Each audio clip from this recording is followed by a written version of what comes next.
aktres na si Kim Molina, kinumpirmang ikakasal na sila ng kanyang fiancé na si Gerald Napol sa March 2026.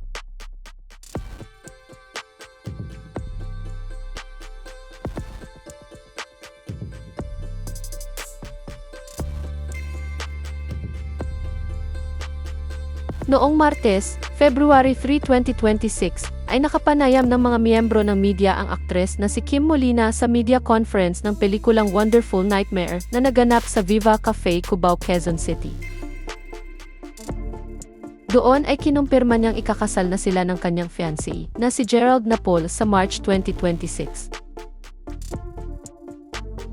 Bagamat hindi ibinunyag ng aktres ang eksaktong petsa ng kasal nila, sinabi ni Kim na mangyayari ang pag-iisang dibdib nila sa ibang lugar sa Pilipinas at hindi sa Manila.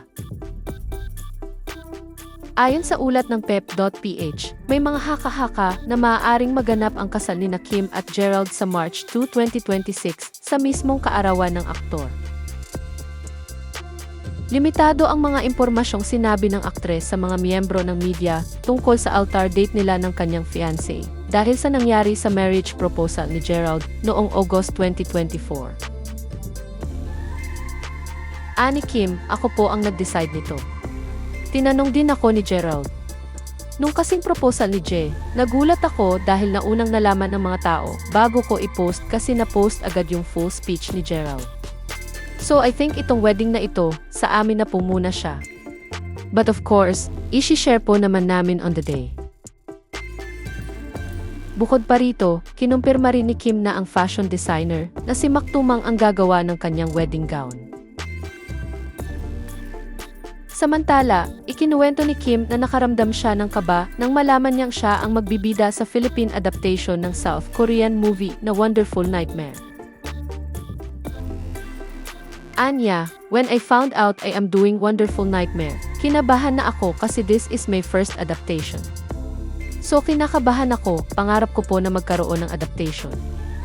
Ang nangyayari, palagi kong katext si Boss Vic. Tatawagan ko siya, Boss, kaya ko na ba ito?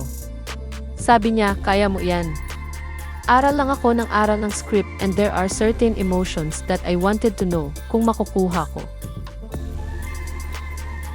Ang pelikulang Wonderful Nightmare ang huling pelikula ng magkasintahang sina Kim Molina at Gerald Napoles bilang mga dalaga at binata dahil ikakasal na nga sila sa March 2026.